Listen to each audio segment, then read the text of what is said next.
ইরানকে পুরো দমে আক্রমণ করছে না, কারণ বিশ্বাস করেন বা না করেন আপনি, আমি আজকে এখান থেকে বললাম ইরান পারমাণবিক শক্তিধর রাষ্ট্রে পরিণত হয়েছে। আচ্ছা কেউ বিশ্বাস করুক বা না করুক, আপনি জানেন বাংলাদেশ পৃথিবীতে 9টি দেশ পারমাণবিক শক্তিধর, তার মধ্যে একটি দেশ হচ্ছে অঘোষিত ইসরায়েল। ইসরায়েল এখনো পর্যন্ত স্বীকার করে না তার পারমাণবিক শক্তিধর রাষ্ট্র। কেন? আমরা কিভাবে জানলাম? ইসরায়েল একজন গোয়েন্দা, সে আমেরিকা পালায় গিয়ে পরে সে প্রকাশ করেছে যে ইরান এই ইসরায়েল পারমাণবিক শক্তিধর। পৃথিবীর অনেক দেশ আছে পারমাণবিক শক্তি অংশগ্রহণ করছে, কিন্তু তারা কখনো বলে না। আগে বলতো, এখন বলে না। strategy। এটা তার মানে আপনার ইরান উপর আক্রমণ হচ্ছে না কেন?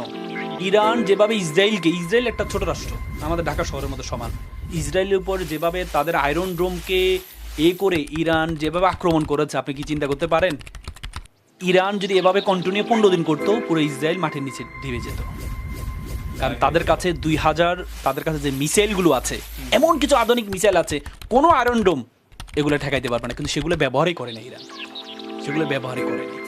তার মানে ইরানের উপর যে হুমকি দামকি, ইরান, আপনি মনে রাখবেন পৃথিবীতে যদি আপনাকে সার্ভাইভ করতে হয়, পারমাণবিক শক্তি দ্বারা কোনো বিকল্প নেই।